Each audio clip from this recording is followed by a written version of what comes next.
आएगा, क्यों उसे 4 साल बाद वापस देने आएगा।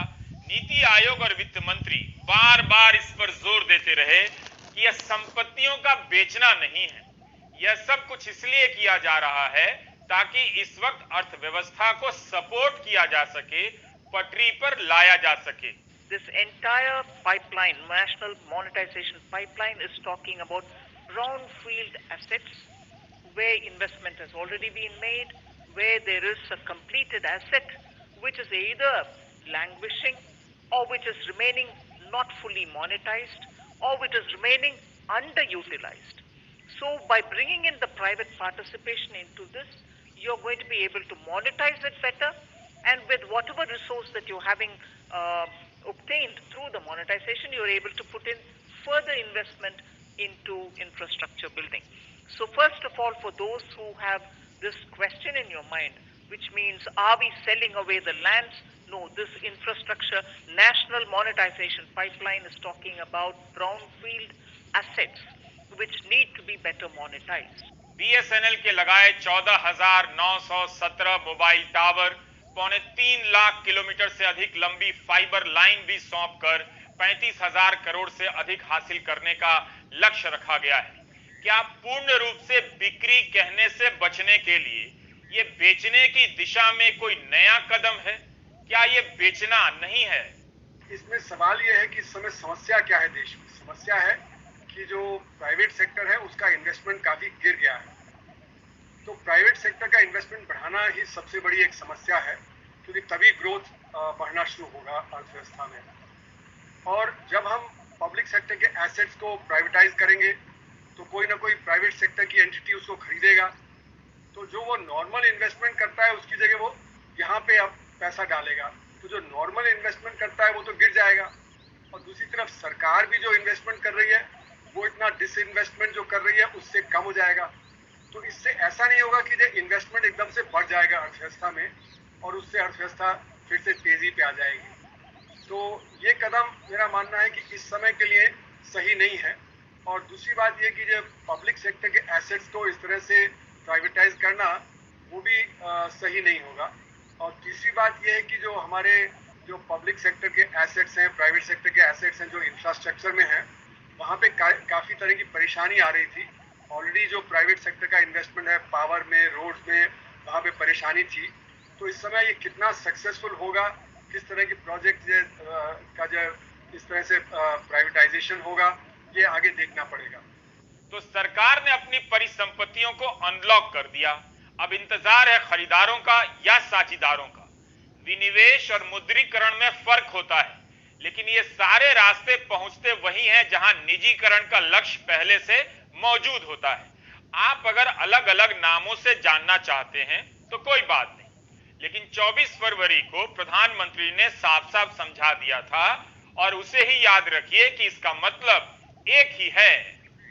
सरकार का ये दायित्व है कि वो देश के एंटरप्राइज को, बिजनेस को पूरा समर्थन दे, लेकिन सरकार खुद एंटरप्राइज चलाए, उसकी मालिक बनी रहे। आज के युग में न ये आवश्यक है न ये संभव रहा है। इसलिए मैं कहता हूं, government has no business to be in business.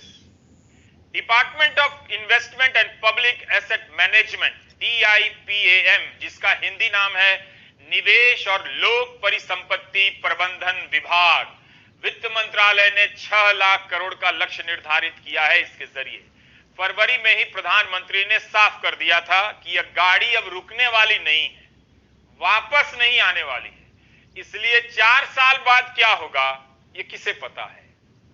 आज देश में सरकार के नियंत्रण में बहुत सारे अंडर यूटिलाइज और अनयूटिलाइज एसेट्स हैं। इसी सोच के साथ हमने नेशनल एसेट मोनेटाइजेशन पाइपलाइन की घोषणा की है। ऑयल हो, गैस, पोर्ट, एयरपोर्ट, पावर, ऐसे करीब 100 एसेट्स को मोनेटाइज करने का लक्ष्य हमने रखा है। इनमें 2.5 ट्रिलियन रुपए के इन्वेस्टमेंट के अवसर मिलने का अनुमान है।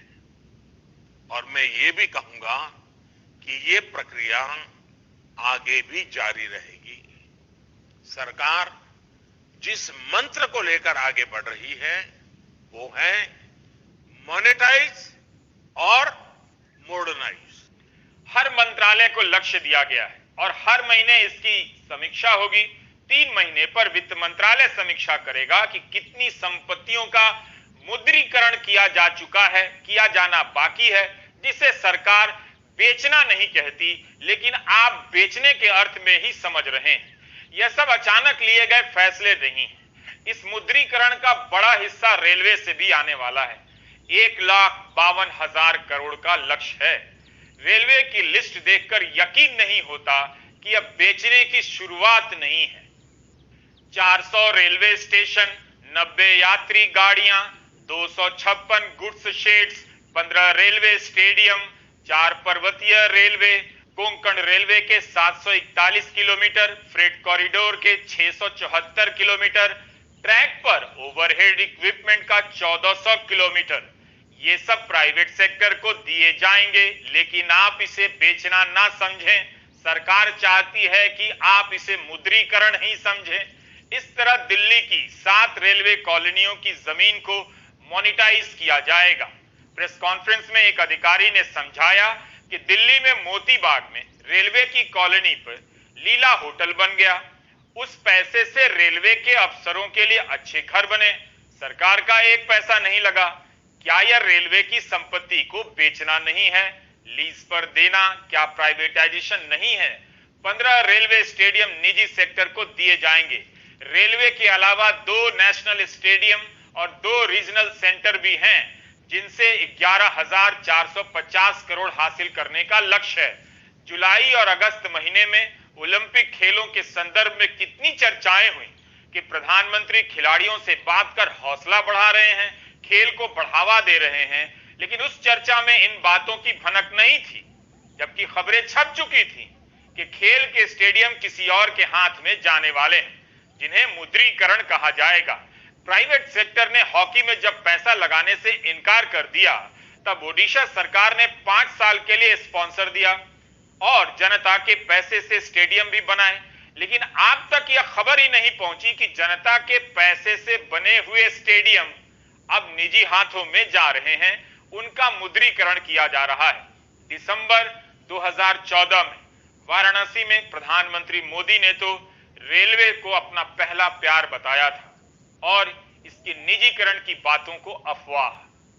कुछ लोग अफवाहें फैलाते हैं। आप में से कई लोग होंगे जो 20 साल की उम्र के बाद, 22 साल की उम्र के बाद, पढ़ाई करने के बाद रेलवे से जुड़े होंगे। मैं जन्म से जुड़ा हुआ हूं, इसलिए आप लोगों से ज्यादा रेलवे के प्रति मेरा प्यार है, क्योंकि मेरा तो जीवन ही उसके कारण बना है।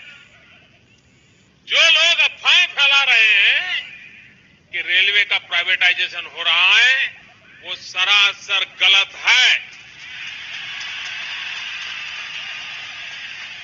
मुझसे ज्यादा इस रेलवे को कोई प्यार नहीं कर सकता और इसलिए ये जो गप चलाए जा रहे हैं, ये जो गप चलाए जा रहे हैं, भाइयों बहनों,